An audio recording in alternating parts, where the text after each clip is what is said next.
जन के मूल नायक चैतन्य चमत्कारी श्री चंदा प्रभु भगवान की जय जय जय। जय बोले संत श्रोमणी आचार्य भगवंत विद्यासागर जी महामुनि राज की जय जय जय। जय बोलिए गुणायतन प्रणेता शंका समाधान व भावना योग प्रवर्तक तरुणाई के प्रखर वक्ता पूज्य मुनिवर श्री प्रमाण सागर जी महाराज की जय जय जय। मुनिवर श्री निर्वेक सागर जी शीतल सागर जी महाराज की जय जय जय। मुनि संघ की जय जय जय। प्रिय बंधुओं, तीर्थराज सम्मेद शिखर की तलहटी गुणायतन परिसर में आयोजित देश के सर्वाधिक लोकप्रिय कार्यक्रम संघ का समाधान में यहाँ उपस्थित एवं देश विदेश से जुड़े हुए उन सभी श्रद्धालुओं का जो कि पारस चैनल, जनवाणी चैनल एवं प्रामाणिक ऐप के माध्यम से इस कार्यक्रम का सीधा प्रसारण देख सुनवा आनंद ले रहे हैं, उन सभी का मैं गुणायतन और श्री सेवायतन परिवार की ओर से हार्दिक हार्दिक अभिनंदन करता हूँ। बंधुओं, यह कार्यक्रम प्रारंभ हो उसके पूर्व अपन चलते हैं पूज्य गुरुदेव के चरणों में वंदन कर आशीर्वाद की मंगल भावना लेकर के। भो स्वामी नमोस्तु नमोस्तु नमोस्तु। बंधुओं, आपको विदित ही है कि गुणायतन का कार्य बड़ी तीव्र गति से चल ही रहा है, जिसमें अनेक लोग जुड़ रहे हैं और अनेक लोगों की स्वीकृतियां नाम मेरे पास है भी, पर मैं उनके नामों की उल्लेख न करूं उसके पूर्व मैं चाहूंगा कि कुछ लोग जो अपनी शंकाओं का निवारण करने के लिए यहाँ आए हैं, सबसे पहले मैं उनको यहाँ पर उपस्थित करता हूँ। मैं आवाज दे रहा हूँ सबसे पहले यहाँ पर अपना प्रश्न रखने के लिए सुपार्श जैन नवी मुंबई से, और इसके बाद तैयार रहेंगे अमित जैन अशोकनगर से।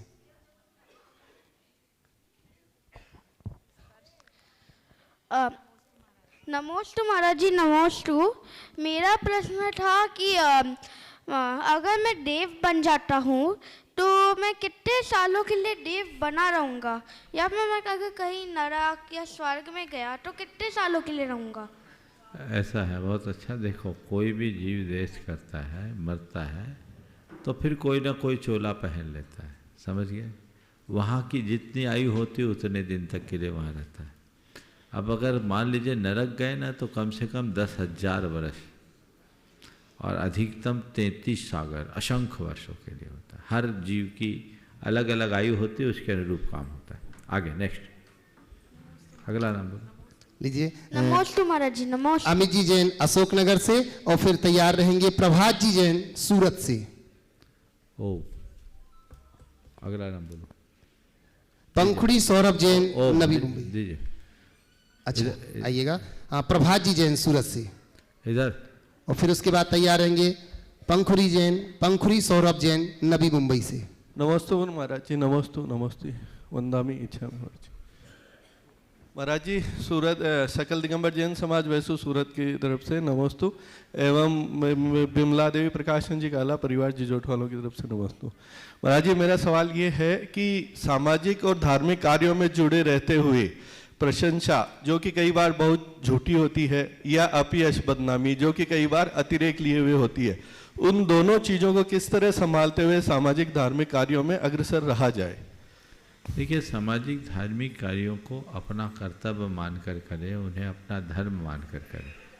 यदि हम उन्हें अपना कर्तव्य और धर्म मान के करते हैं तो फिर प्रशंसा हमें प्रभावित नहीं करती, और उसमें जब कर्तृत्व का भाव आता है तो फिर ध्येय ही प्रशंसा का हो जाता है, और ये हमारे लिए एक प्रकार का प्रतिस्पर्धी बना देता है, जो हमारे लिए बहुत नुकसानदेह हो जाता है।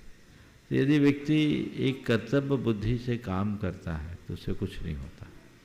झूठी प्रशंसा से सदैव बचना चाहिए, वो हमारी पूरी प्रगति को रोक देता है, और आलोचनाओं का हमेशा स्वागत करना चाहिए। नमस्ते महाराज जी, नमस्ते। प्रदीप जी कासलीवाल की तरफ से विशेष नमस्ते महाराज। आशीर्वाद। अगला नाम लीजिएगा। पंखुड़ी सौरभ जी जैन नवी मुंबई से, और फिर तैयार रहेंगे सिद्धांत जी जैन हजारीबाग से। नमोस्तु महाराज। अमोस्तु भगवान जी। महाराज जी नमोस्तु। मेरा प्रश्न ये है, जो हम मंदिर में अष्ट प्रातिहार्य चढ़ाते हैं, या विधान जो होते हैं जैसे सिद्ध चक्र विधान, उसमें भी अष्ट प्रातिहार्य हम जो रखते हैं, उसका हमें क्या पुण्य मिलता है? कभी कभी हम एक भी उसमें करते हैं और पूरे 8 प्रातिहार्य भी रखते हैं। देखिए, मंदिर में उपकरण देना, प्रातिहार्यों की स्थापना करना, मंदिर में जिनबिंब स्थापित करना, मंदिर बनाना, भगवान की पूजा अर्चा के लिए द्रव्य दान देना, ये सब नित्य पूजा के अंग माने जाते हैं।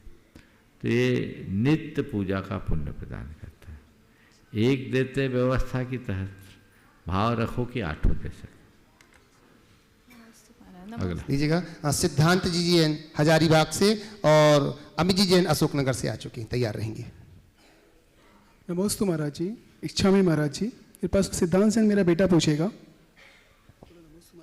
नमस्ते महाराज जी।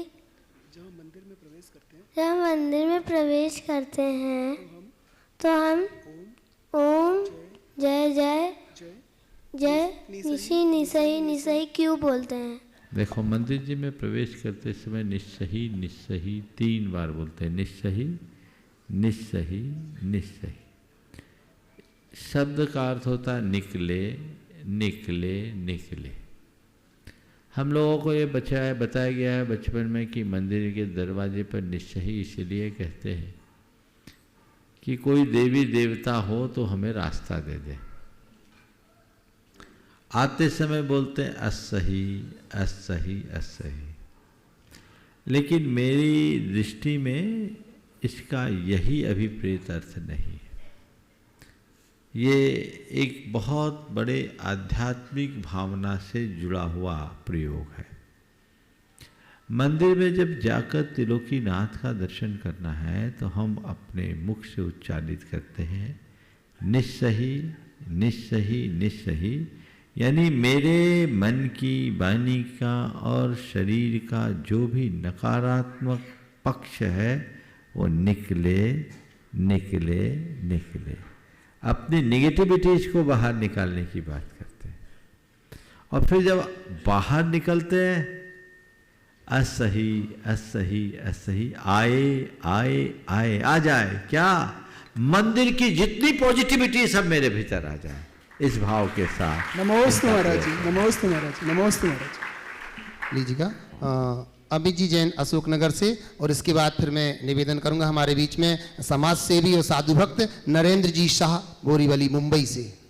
गुरुवर के चरणों में नमोस्तु नमोस्तु नमोस्तु। गुरुवर पूर्व काल में यदि हम बात करें तो जैन धर्म देश में ही नहीं प्रदेश में, पूरे देश में, अन्य देशों में भी प्रचारित प्रसारित था और काफ़ी अनुयायी थे उस समय। फिर कालांतर में ऐसे समय परिवर्तन हुए, भौगोलिक सामाजिक ऐसे परिवर्तन हुए कि उसके बाद जैन धर्म विदेशों में तो ख़त्म हो ही गया। उसके बाद यदि भारत की भी बात करें तो कुछ प्रदेशों में जैन धर्म के अनुयायी हमें नहीं मिलते हैं। परंतु गुरुदेव पूर्व में जो हमारे जो जैन धर्म के अनुयायी रहे हैं, उन्होंने जो धरोहर को संजोया है वो आज भी भूगर्भ के माध्यम से या शास्त्रों ग्रंथों के माध्यम से हमें प्राप्त होती है। और कहीं कहीं देखा जाता है उपेक्षा का शिकार भी होती है, उपेक्षा का शिकार भी होती है कहीं कहीं धरोहर हमारी। तो गुरुदेव मेरी जिज्ञासा और ये है महाराज जी कि किसी भी धर्म संप्रदाय या विचार को जिंदा रखने के लिए क्या चीज़ ज़्यादा जरूरी है, या उसके अनुयायी अथवा उसकी धरोहर? गुरुदेव नमस्ते। गुरुदेव देखिए, मैं तो ये कहूँगा कोई भी धर्म, संस्कृति या परंपरा तभी तक आगे बढ़ सकती है जब तक उसके अनुयायी। आचार्य समंतभद्र महाराज की यह उक्ति संदर्भ में बहुत प्रासंगिक है, न धर्मो धार्मिक है बिना। धार्मिकों के अभाव में धर्म नहीं हो सकता। तो हमें और बातों के साथ अपने अनुयायियों के ऊपर पूरा ध्यान देना। अगर हम जैन धर्म का दीर्घकालिक संरक्षण चाहते हैं तो आज सबसे ज़्यादा ज़रूरत है जैन बनाने की और जैनों को बढ़ाने की, जैनत्व को बढ़ाने की। हमें इस मिशन पर बहुत तेज़ी से काम करने की ज़रूरत है। और इसमें पहला प्रयास हमारा ये होना चाहिए कि हमारे जो जैन हैं वो ही अगर धर्म से विमुख हो रहे हैं तो पहले हम उनको स्थिरता दें। यदि जैन ही नहीं रहेंगे तो जैन धर्म कैसे होगा? अभी हम भगवान महावीर के 2550वें निर्वाण महामहोत्सव को संपन्न करने जा रहे हैं। ये बहुत ही गौरवशाली क्षण है। इस समय यदि पूरे देश भर के जैन, पूरी दुनिया भर के जैन ठान ले तो आज हम एक बहुत अच्छा आदर्श उपस्थित कर सकते हैं। जैन धर्म को व्यापक पटल पर प्रस्तुत करके हम जन धर्म के रूप में स्थापित कर सकते हैं। इसके लिए आवश्यकता है जैन धर्म की युगानुरूप व्याख्या और विवेचना करने की, आम जनों के साथ सही संवाद स्थापित करते हुए ये बात सिद्ध करने की कि जैन धर्म कोई कठोर धर्म नहीं, जैन धर्म सबसे सरलतम धर्म है और इसकी आज सारे संसार को जरूरत है। इसी से ही शांति और सद्भाव प्रकट हो सकेगा। हम खुद निष्ठापूर्वक जैन धर्म का पालन करें और उसके साथ औरों को यदि प्रेरित करें तो ये हमारे लिए बहुत बड़ी उपलब्धि बन सकती है। नमस्ते गुरुदेव। लीजिएगा। और अब मैं निवेदन कर रहा हूँ हमारे समाज सेवी साधु भक्त नरेंद्र जी शाह बोरीवली मुंबई से, और इसी के बाद फिर तैयार रहेंगे अरुषि जैन जबलपुर से। नमोस्तु महाराज जी, नमोस्तु महाराज जी, इच्छा महाराज जी। गुरुदेव, मेरा प्रश्न ये है कि पंचम काल में क्षायिक सम्यक दर्शन होता नहीं है, तो जो भद्रबाहु आदि श्रुत केवली महाराज थे तो उनके पास भी क्षय उपशमिक होगा। अब उसमें चल मल अगाध दोष लगेगा, तो मैं ये सोच रहा हूँ कि द्वादशांग के इतने वेत्ता महामुनि, तो उनके सम्यक दर्शन में भी ये दोष लग रहे हैं क्या? देखो बाबा, ये बात सही है कि सम्यक दर्शन में चलमल अगाड़ता रहती है, पर सब में एक जैसा नहीं, उनको नाम मात्र का है। शुद्ध केवलियों के बारे में कहा गया है कि वे उस भाव में असंयम को प्राप्त नहीं होते और पूरे संसार काल में उनका सम्यक दर्शन नष्ट नहीं होता। तो वो तो महान आत्मा है, उनके सम्यक दर्शन के लिए मत सोचो, वो सब अवगाढ़ सम्यक के धनी है, इसलिए ये कुछ हो भी तो उसका कोई असर नहीं पड़ता। नमस्ते। आरुषि जैन जबलपुर से, और साधना जी जैन गोपालगंज सागर से। जिनका नाम लिया जाए वो पहले से खड़े हो जाएं, जैसे कि आपके पास तक माइक पहुंचा दिया जाए। साधना जैन गोपालगंज से अगर हो तो अपने स्थान पर खड़े हो जाएं। जल्दी खड़े हो जाइए। नेक्स्ट भी। नमोस्तु महाराज जी। महाराज जी, हमारे प्रतिभा स्थली में जो हमारे जीवन के 9 वर्ष रहते हैं वो बहुत ही अपूर्व रहते हैं, क्योंकि हमें उनमें आचार्य श्री जी की शिक्षाएं और उनके विचार सुनने मिलते हैं। आचार्य श्री जी हम लोगों से कहते थे कि आपको जो मिला है वो आपको जन जन तक पहुंचाना है, तो ऐसे गुरु भाव को हम छोटे बच्चे कैसे संभव कर पाएंगे? बस उन शिक्षाओं को अपने हृदय पटल में रख लो और एक ही बात तय करो अपने मन में, और रोज भावना भाव, मुझे अपने निर्भव को सार्थक करना है और मेरा ये जीवन मुझे यूं ही बिताने के लिए नहीं मिला है, मुझे ये मनुष्य जन्म कुछ अच्छा करने के लिए मिला है, मुझे इस जीवन में अच्छा करना है और अच्छा बनना है। ये लक्ष्य बनाओगे सब काम हो जाएगा। साधना जैन गोपालगंज से, और फिर इसके बाद तैयार रहेंगे श्री हेमंत जी जैन लता जी जैन कुंडलपुर से। नमोस्तु महाराज जी, मेरे परिवार की तरफ से और गोपालगंज जैन समाज की तरफ से भी नमोस्तु। महाराज जी, मना परे ज्ञान बिना मन और इंद्रियों के कैसे होता है, जबकि रूपी पदार्थों को जानता है? वो दिव्य ज्ञान है, इसलिए हो जाता है। आगे बोलिए। नमोस्तु महाराज। लीजिएगा। हेमंत जी जैन लता जी जैन कुंडलपुर से, और फिर उसके बाद तैयार रहेंगी कल्पना जी बजाज जबलपुर से। नमोस्तु महाराज जी, नमोस्तु महाराज जी, इच्छामी महाराज जी। महाराज जी, हमारे दोनों बेटों को प्रति थे गुरु जी के आशीर्वाद से, लेकिन दोनों को ऐसी बीमारी थी कि वो 7 साल बाद चल नहीं पाते थे, लेकिन व्रती बन के संलेखना पूर्वक समाधि मरण किया। क्या पाप कर्म का उदय था, क्या पुण्य कर्म का उदय था? देखो, जो पाप था वो तो निकल गया, उनका पुरुषार्थ ऐसा हुआ कि अपने पाप को पचा के गए, पाप को खपा के गए, और अब आगे ऐसी पर्याय पाए कि पाप पुण्य से ऊपर उठ जाए, ऐसी भावना भाव। लीजिए। कल्पना जी बजाज जबलपुर से, और फिर इसके बाद तैयार रहेंगे सुनील जी जैन सांबली से, यूपी। महर्षि नमोस्तु नमोस्तु नमोस्तु। मेरे सारे परिवार का नमोस्तु आपको, मेरी आरिकाओं का भी नमोस्तु आपको। महाराज जी, मेरा प्रश्न है कि दीपावली पर्व किस लिए मनाते हैं अपन? मुंशी व्रतनाथ भगवान के समय में रामचंद्र जी का, यदि रामचंद्र जी से मनाते हैं। आज से 1 हफ्ता पहले इसका उत्तर दे दिया। कोई दूसरा सवाल है तो करो, नेक्स्ट बोलो। चलिएगा। महाराज जी, अतिशय क्षेत्रों में हम सिर्फ उन्हीं मूर्तियों को ज़्यादा महत्व देते हैं जिनका अतिशय होता है, अन्य दूसरी मूर्तियों पर कि हम भक्त कम है, स्वार्थी ज़्यादा। जो भक्त होता है वो सबको देता है, और जो स्वार्थी होता है वो चुन चुन के देता है। इसलिए भगत बनो, स्वार्थी नहीं। आगे बोलो। नमोस्तु महाराज श्री, मैं शामली जैन समाज से आपको नमोस्तु करता हूँ। और छाटा करो जी महाराज श्री, मेरी जिज्ञासा है, मैं समय सार की गाथा में पढ़ा है भोग भोगते हुए कर्मों की निर्जरा होती है। मैं उसको समझ नहीं पाया, मैं वो भोग भोगते हुए, कौन से भोग भोगते हुए कर्मों की निर्जरा कैसे होती है? भैया ये बिल्कुल लिखा है कि भोग भोगते हुए भी कर्म की निर्जरा हो जाती है। फिर किसके लिए? तुम्हारे लिए नहीं, ये कपड़ों वालों के लिए नहीं, ये मुनियों के लिए। और मुनियों में भी सामान्य मुनियों के लिए नहीं, बीतरागी महामुनियों के लिए। समझ गए? ना भूत की स्मृति ना अनागत की अपेक्षा, भोगोपभोग मिलने पर भी उपेक्षा। ज्ञानी जिन्हें विषय तो विष दिखते हैं, बैराग पाठ उनसे हम सीखते हैं। उनके लिए है, समझिए। ये पंक्तियां परम पूज्य गुरुदेव की, उन्होंने लिखा है। छोटी सी जिज्ञासा हो रही है मेरी, इंद्र बस आगे बढ़िए। बंधुओं, ये बड़ी प्रसन्नता है हम सबको पूज्य गुरुदेव के आशीर्वाद से, आचार्य भगवंत के आशीर्वाद से सानंद संपन्न हुआ वर्षा योग गुणायतन परिसर में।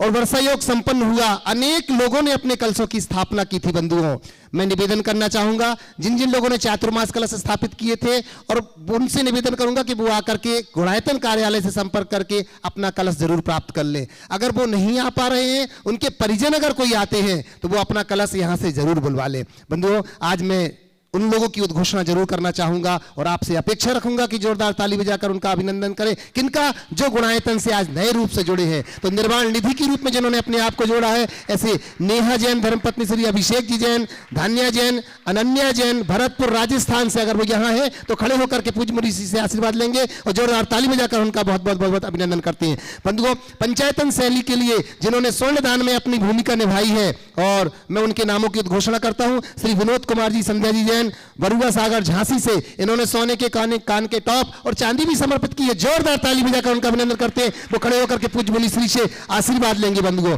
वहीं इसी क्रम में बंधुओं जिन्होंने स्वर्ण दान दिया है, श्री नीरज जी जैन, दीपिका जैन, आराध्या जैन, जो कि CISF फोर्स में है, इंस्पेक्टर है झांसी से। जोरदार ताली बजाकर उनका बहुत बहुत बहुत बहुत अभिनंदन करते हैं। अगर वो यहाँ उपस्थित है तो मैं निवेदन करता हूं कि वो एक बार मंच के निकट आएंगे। मैं उन्हें मंच के ऊपर बुलाता हूं। जोरदार ताली बजाकर 10 ग्राम सोना इन्होंने समर्पित किया है। बहुत बहुत अभिनंदन। हमारा गुणायतन परिवार इनका अभिनंदन करता है, और इनका अभिनंदन करने के लिए मैं आवाज दे रहा हूं हमारे बीच में माननीय NL जैन साहब यहाँ पर उपस्थित हैं। कृपया आए और हमारे स्वर्णदाता का अभिनंदन करेंगे। आए, महाराज श्री के निकट पहुंचे, वहां पर जोरदार ताली बजाकर उनका अभिनंदन। और इसी क्रम में बंधुओं जिन्होंने स्वर्णदान में अपनी भूमिका निभाई है, ऐसे श्रीमती सुषमा जी, राकेश जी जैन, डॉक्टर सारांश जैन, डॉक्टर दिव्या जैन, सौरीश, पंखुड़ी, सौरभ, स्पर्श जैन, सिंघई परिवार बालाघाट से, जिन्होंने सोने के लगभग 14 ग्राम सोने का जो टुकड़ा उन्होंने इकट्ठा कर रखा था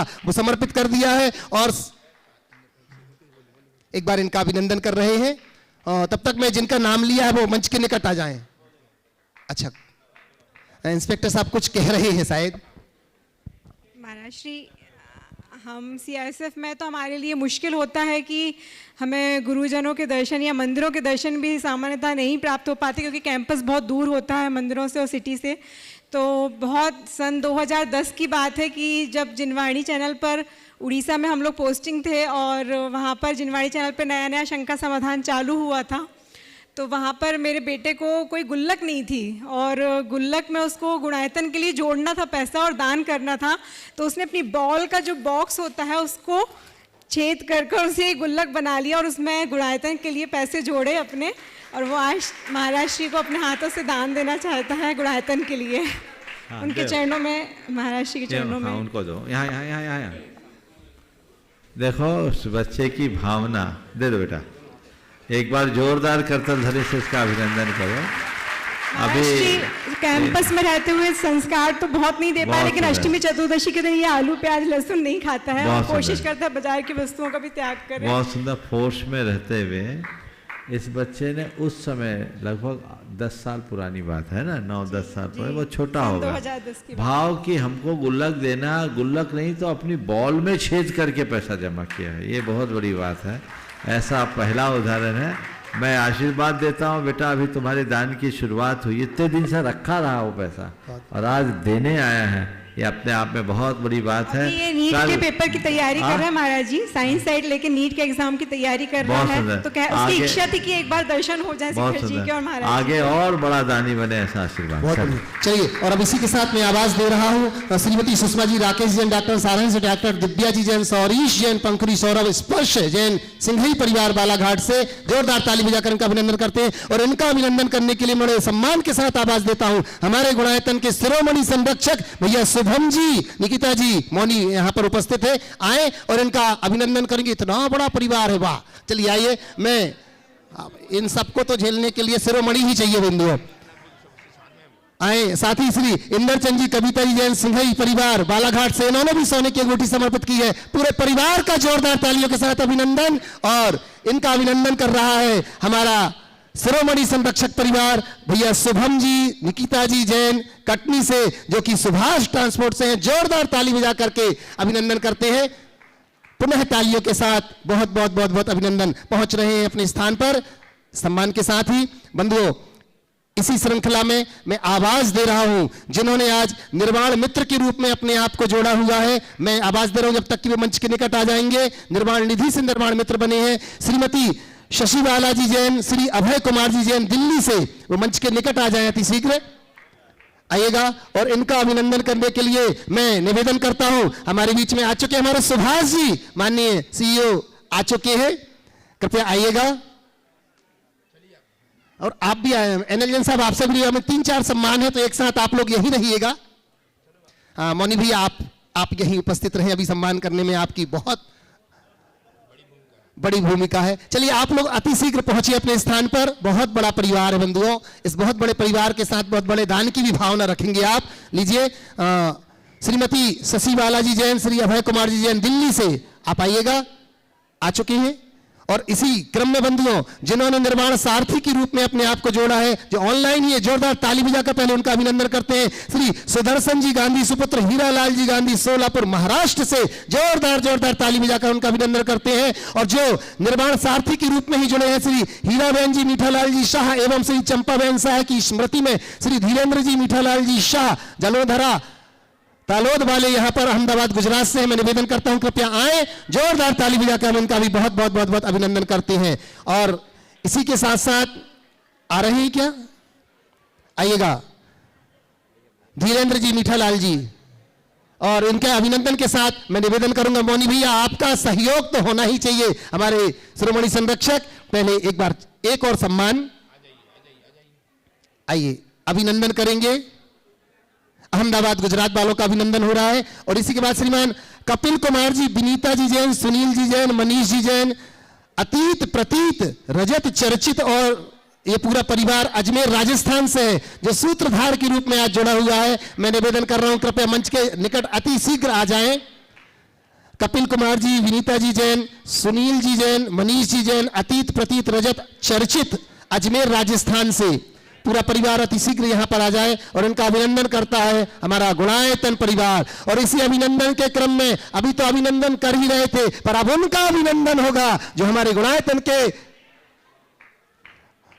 के अच्छा आप आ चुके हैं, कपिल कुमार जी का परिवार आ चुका है। मैं सुभाष जी से निवेदन करूंगा, माननीय एनएल जैन साहब से निवेदन करूंगा कि एक बार आपको पुनः यहां पर कष्ट दे रहा हूं, आए और अभिनंदन कर रहे हैं हमारे नए सूत्रधार का, माननीय सीईओ सुभाष जी पूनम जी, और हमारे गुणायतन के कोषाध्यक्ष माननीय एनएल जैन साहब जी। जोरदार जोरदार तालियों के साथ अभिनंदन। और अब मैं आवाज देता हूं हमारे बीच में बंधुओं, जो हमारे गुणायतन के शिरोमणि संरक्षक हैं, माननीय शुभम जी मौनी, निकिता जी कटनी से, सुभाष ट्रांसपोर्ट। और इनका अभिनंदन करता है हमारा गुणायतन परिवार, माननीय सुभाष जी और एनएल जैन साहब इनका अभिनंदन करेगा। इस अभिनंदन की कड़ी में मैं आपसे निवेदन करूंगा, एक एक बच्चे की तालियां बंदियों जोरदार अभिनंदन के साथ। भैया सचिन जी से मैं निवेदन करता हूं परिजन साथ में आए। सचिन जी डिंडोरी से आप भी साथ में आइएगा। और सचिन जी, रूपाली जी, निकिता जी, बहन निकिता साथ में आ जाएं, पूरे परिवार के साथ यहां पर उपस्थित रहेंगे। और इनका अभिनंदन की इस कड़ी में मैं निवेदन करूं हमारे गुणायतन के ट्रस्टी माननीय कीर्ति जी दिल्ली यहां पर उपस्थित है, आए इस अभिनंदन में आपका सहयोग होवे। कीर्ति भाभी जी से निवेदन करता हूं आप आइएगा। जोरदार जोरदार तालियों के साथ हम अभिनंदन करते हैं। इस अभिनंदन की श्रृंखला में तालियां थोड़ी सी कम लग रही हैं बंधुओं, थोड़ा और बजाओ ना। बहुत बढ़िया। बहन का अभिनंदन कर रही हैं परिजन पूरे साथ में। शुभम जी, निकिता जी, बेटा सर्वार्थ और सिद्धार्थ, जोरदार जोरदार तालियों के साथ अभिनंदन। और अब अपन चलते हैं बंधुओं, पुनः इनको अपना प्रश्न भी रखना है, तो मैं निवेदन करूंगा कि शुभम जी अपना प्रश्न यहीं से अपना प्रश्न रख लें और इसी प्रश्न के बाद फिर तैयार रहेंगे प्रमोद जी जैन बरेली से, गुणायतन ट्रस्टी।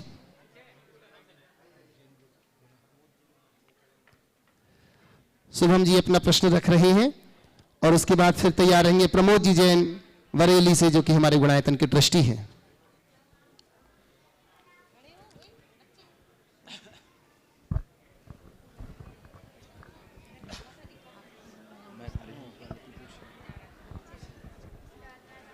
नमोस्तु महाराज जी, छुल्लक महाराज जी, लोगों को इक्षामी।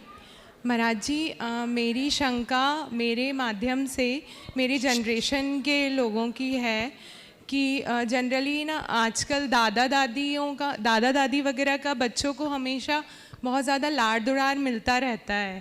तो ऐसे में कभी कभी ऐसे मौके आते हैं कि हम तो उनको रूल्स और डिसिप्लिन्स मतलब कुछ और सिखाते हैं, लेकिन उनकी जिद दादा दादी के द्वारा पूरी हो जाती है। तो ऐसे में मतलब हम कैसे सामंजस्य बिठाएं कि दादा दादी का वात्सल्य भी मिलता रहे और बच्चों को रूल्स और डिसिप्लिन्स भी लाइफ में रहें। बहुत अच्छी बात है। देखिए, इसमें दो दृष्टियाँ हैं। आज की जो नई पीढ़ी है वो बच्चों को नए तरीके से संस्कार देते हैं और डिसिप्लिन के मायने भी बदल गए। थोड़ा अतीत में जाओ,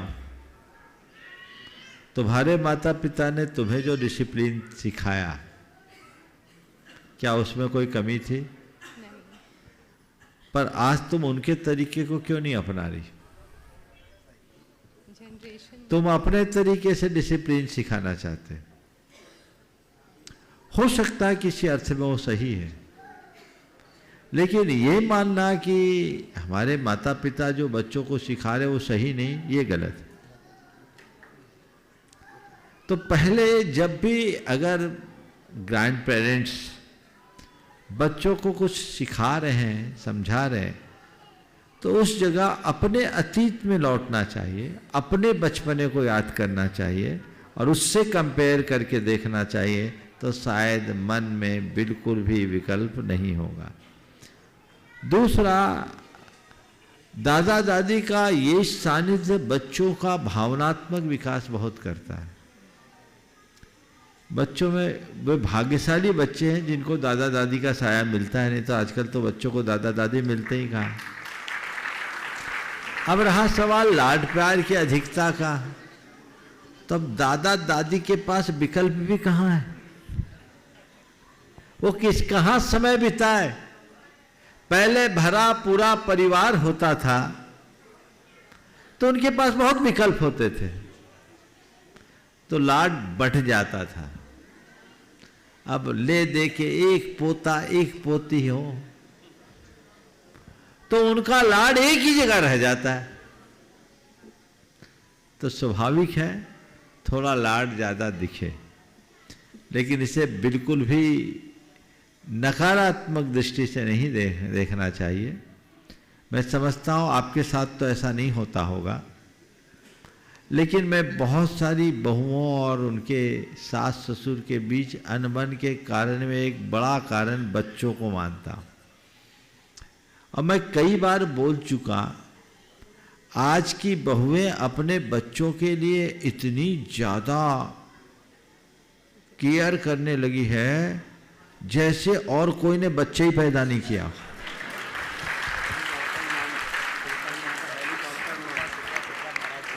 महाराज जी बोल रहे हैं, अखबार में ऐसा कहीं आया है, हेलीकॉप्टर मॉम।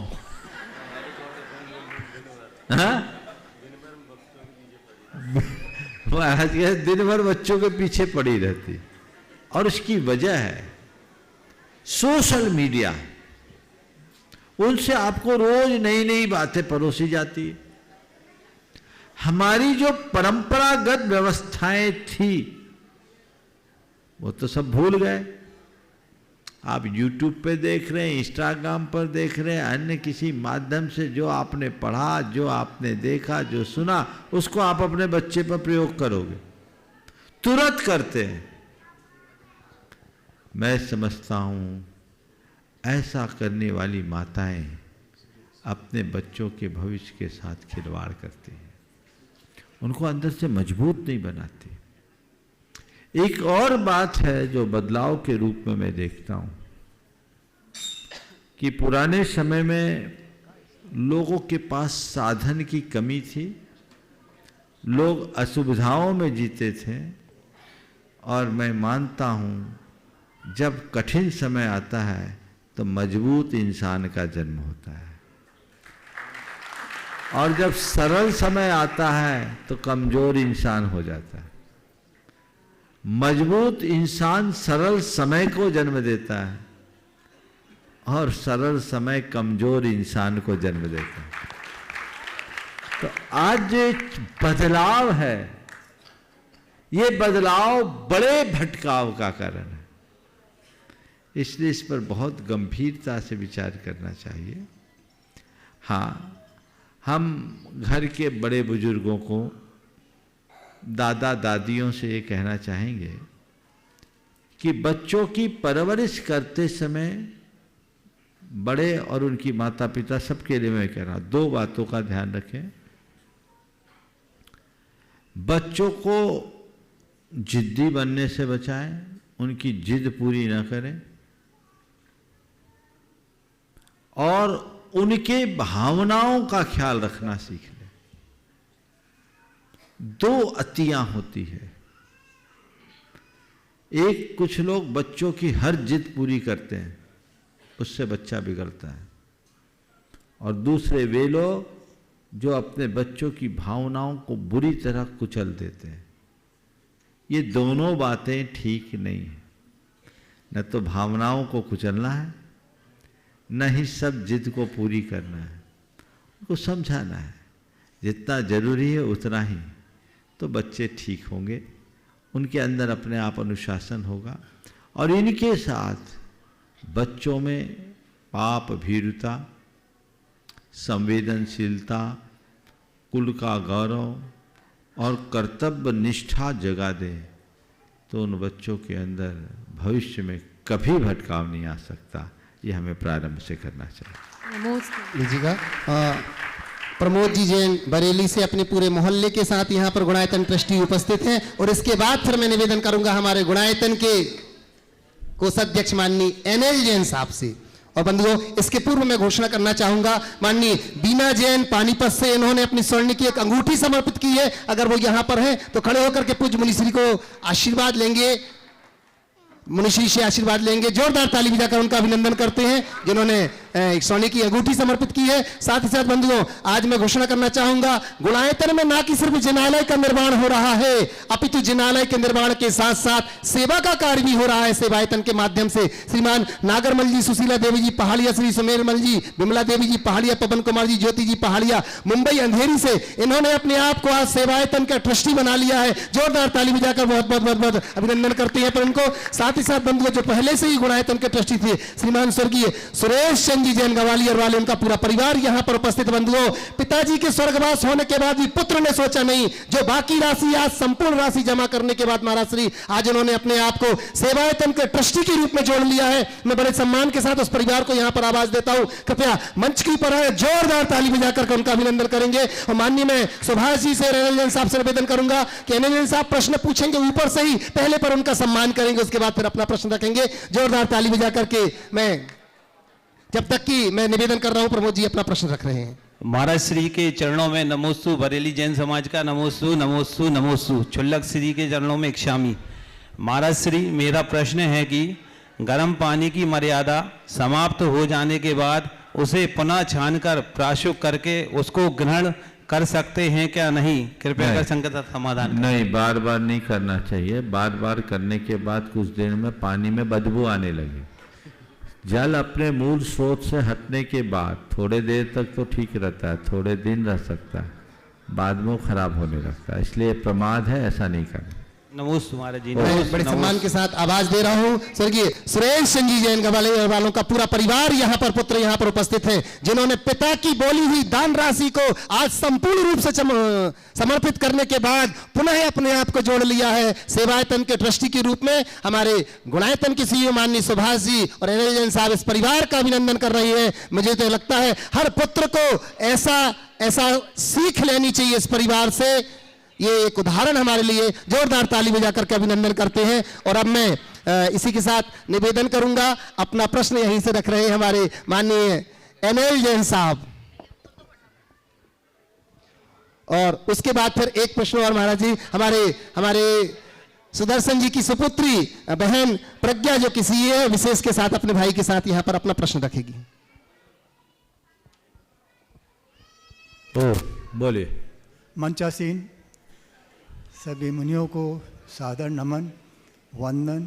महाराज श्री, दीपावली के बारे में तो अभी 3-4 रोज़ पहले कि ये एक आत्मचिंतन का पर्व है, आपने काफ़ी विवेचना की है, लेकिन दीपक के बारे में, मिट्टी का जो दीपक होता है वो मैंने पढ़ा है कि वो 5 तत्वों से बना हुआ है और उनका प्रेरक है। तो महाराज जी क्या संदेश देता है? देखिए, दीप को भारतीय संस्कृति में बहुत महत्व दिया। दीप ज्योति और प्रकाश का द्योतक है, और हमारे यहाँ कहा जाता है घट घट दीप जले।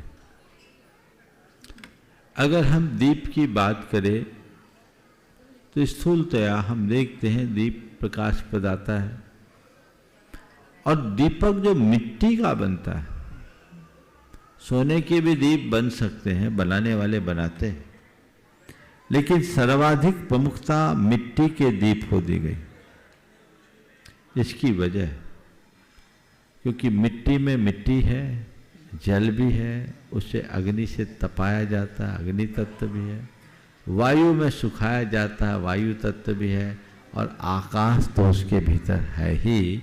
तो मिट्टी से हमारा सीधा संबंध है, इसलिए उसे 5 तत्वों का मूल मानकर दीप को महत्व दिया जाता है। नमोस्तु महाराज। सीए प्रज्ञा जैन भैया विशेष के साथ, और एक अंतिम रूप से स्वर्गीय सुरेश सिंह जी के परिवार से पूनम जी अपना एक प्रश्न रख रही हैं। नमोस्तु महाराज श्री। महाराज श्री, धार्मिक क्रियाओं के करने में तो पुण्यार्जन होता ही है, पर क्या सांसारिक क्रियाएं या जॉब करते हुए भी पुण्यार्जन करने की कोई संभावना है? क्योंकि डेली रूटीन में सिर्फ आधा घंटा धार्मिक क्रियाओं में जाता है, बाकी सारा समय सांसारिक क्रियाओं में ही जाता है। देखिए, दुनियादारी के काम करते समय पुण्यार्जन हो ये थोड़ा कठिन है, लेकिन उसमें पापार्जन न हो ये बहुत बड़ी उपलब्धि है। हमारे यहाँ गृहस्थों को अर्थ पुरुषार्थ करने की प्रेरणा दी गई है, और ये कहा गया है कि वो धर्म से जुड़कर अर्थ का अर्जन करे, यानी नीति नियम नैतिकता और प्रामाणिकता के साथ धनार्जन करे।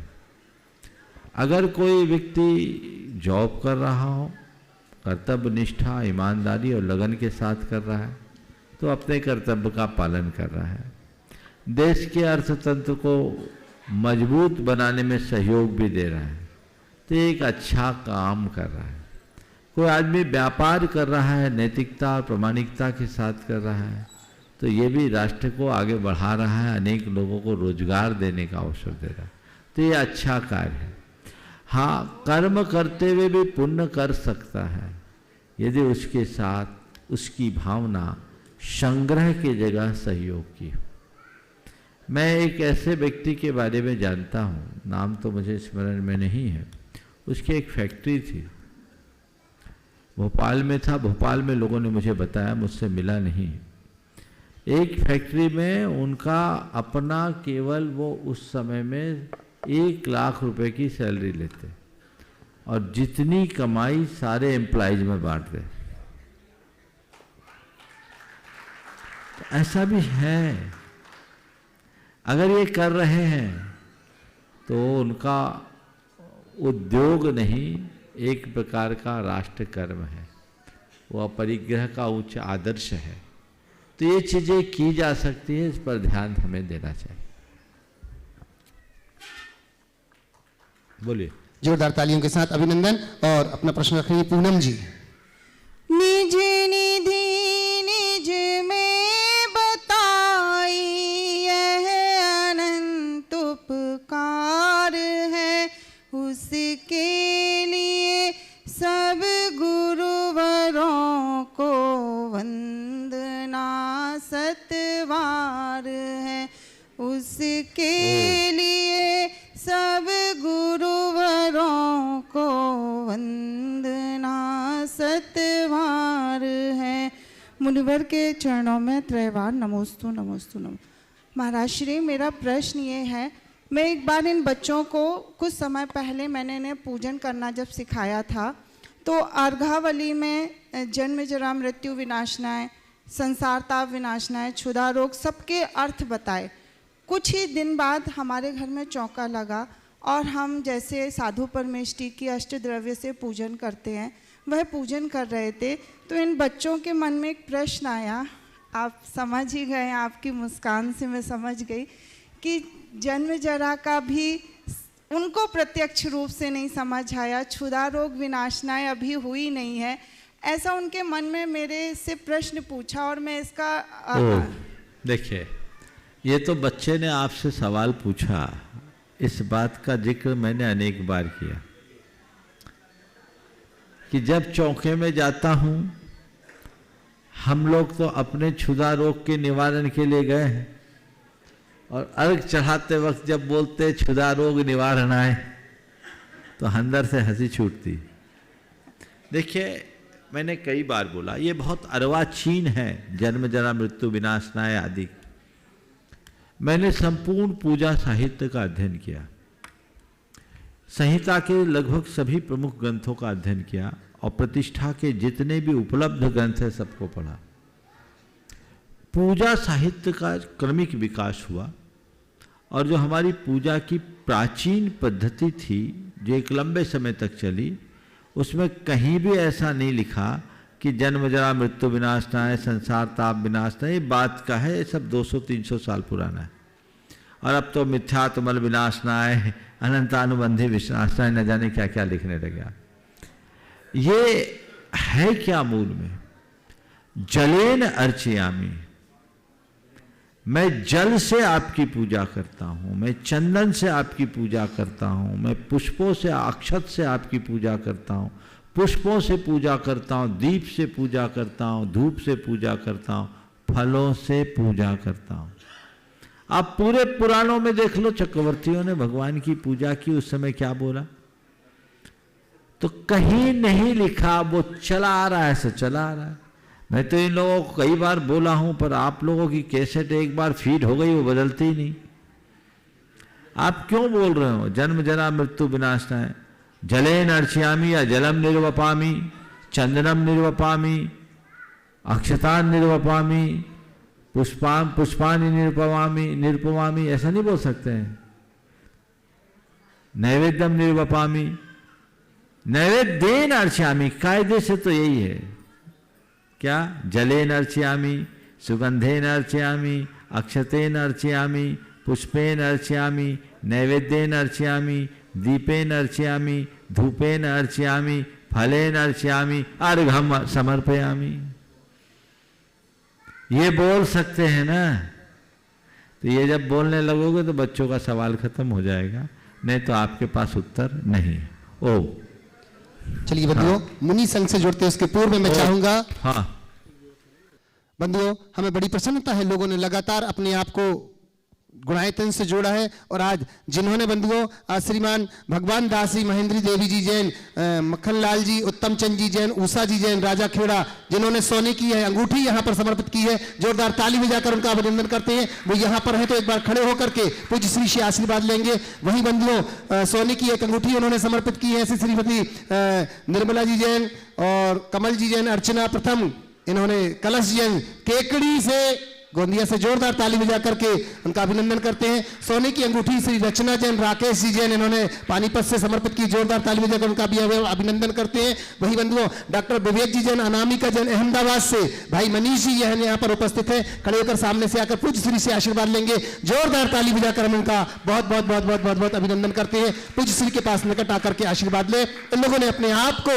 किसी न किसी रूप से जोड़ा और आपसे भी निवेदन करूंगा कि आप लोग जरूर जुड़िएगा। और हम सीधे मुनि श्री के चरणों में चलते हैं निवेदन करने के लिए, पर उसके लिए मुनि श्री से जोड़े मैं पूज्य छुल्लक श्री स्वरूप सागर जी महाराज से निवेदन करता हूं कि मुनि संघ से जोड़ने का हम सबको।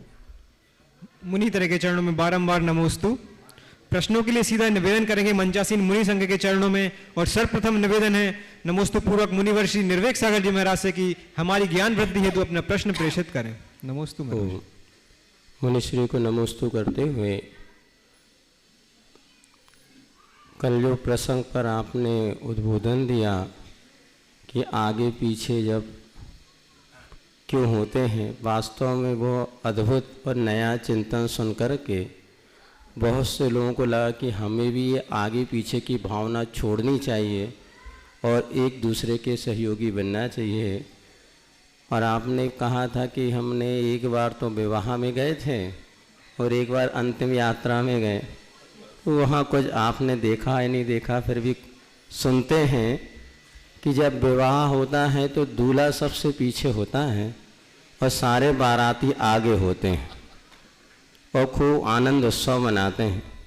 लेकिन जब किसी की अंतिम यात्रा होती है तो जो अंतिम यात्रा वाला मृतक तो आगे होता है, बाकी सारी जनता पीछे हो जाती है। इन दोनों में कोई रहस्य है कि आगे पीछे यहाँ पर भी कुछ गड़बड़ है? कृपया समझा करें। नमस्ते। देखिए बहुत अच्छा सवाल। विवाह के मंडप में जाते समय दूल्हा पीछे, बाराती आगे, और शव यात्रा के समय वर यात्रा में वर पीछे, बाराती आगे, शव यात्रा में मृतक आगे और परिजन पीछे। इसका क्या रहस्य हो सकता है? मेरे सामने पहली बार ये सवाल आया, पर इसका एक रहस्य मुझे समझ में आ रहा है जो तुरंत अभी मेरे दिमाग में आया। ये ऐसा इसलिए कि किसी को फंसाना हो तो प्रलोभन जरूरी है। अब बेचारा जा ही रहा है तो बैंड बाजा बजा के ले जाते हैं, भोगेगा जिंदगी भर।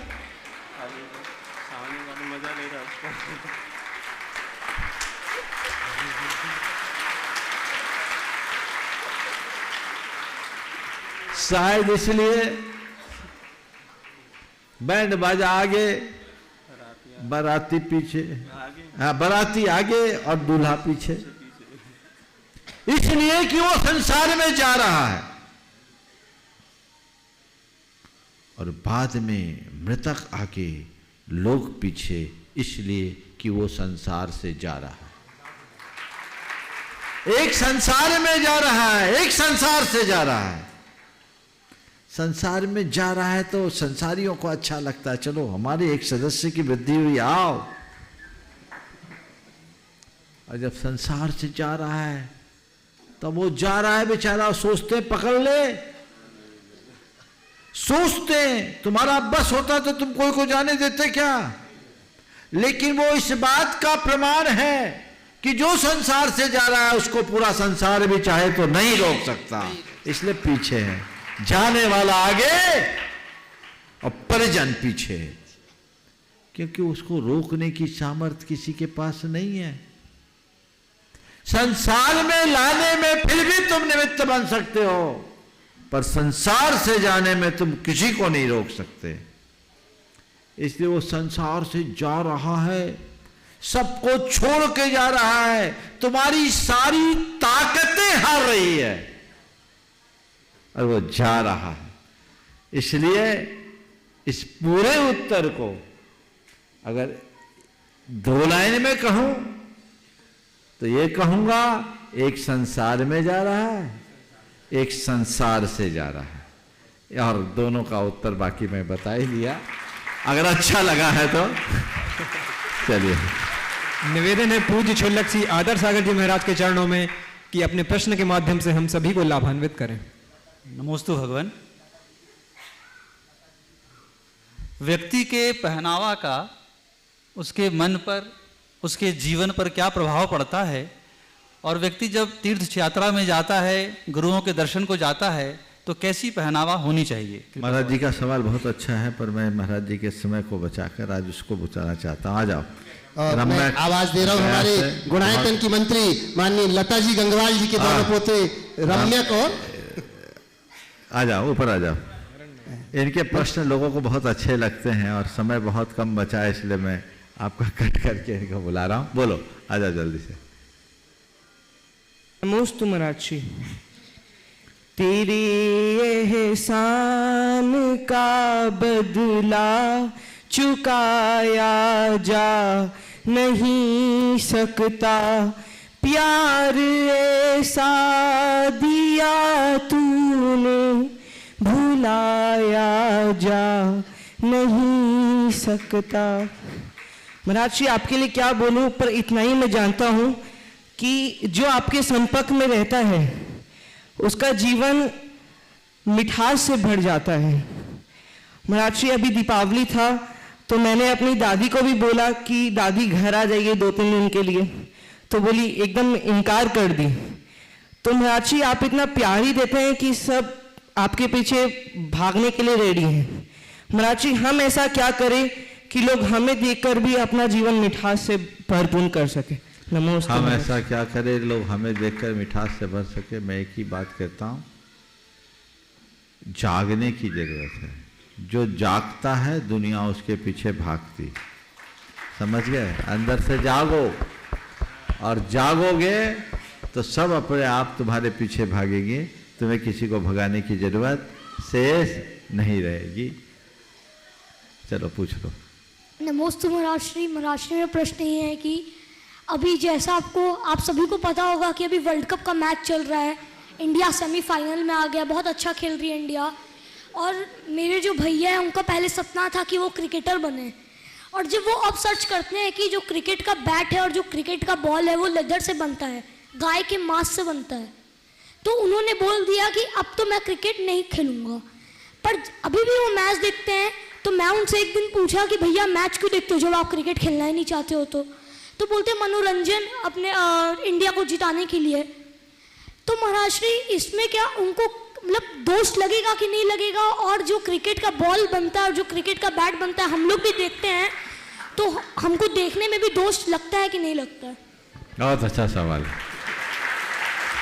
देखो ये बहुत अच्छी बात है, एक छोटे से बच्चे के हृदय में ऐसी जागरूकता आई कि बल्ले और बॉल में लेदर का प्रयोग होने के कारण वो क्रिकेट खेलने का सपना छोड़ दिया। ये बहुत बड़ी बात है और ये आप लोगों को भी सीख लेनी चाहिए। जहाँ तक मैच देखने का सवाल है, अगर खेल को खेल भाव से देखते हो तो फिर भी चलेगा, लेकिन खेल से अपने आप को जोड़ लो। और कभी कभी बल्ला गिरने से टीवी फोड़ने वाला केस आता है ना, वो कहते हैं अच्छी बात नहीं, उसमें हिंसा है। अब रहा सवाल कि जिसके बल्ले में और बॉल में चमड़ा है, मांस भी होता है, मांस तो शायद नहीं होता होगा, चमड़ा ही रहता है, हाँ, और उस चमड़े का प्रयोग हो रहा है, हम उस खेल की अनुमोदना कर रहे हैं, तो ये बहुत चिंतनीय बात है। ऐसे अनुमोदन में तत्संबंधी पाप का भागी तो हर मनुष्य बनता ही है, इसे नकारा नहीं जा सकता। समय हो गया, यहीं पर विराम। बोलिए परम पूज्य आचार्य श्री विद्यासागर जी महाराज की, परम पूजनीय श्री प्रमाण सागर जी महाराज की।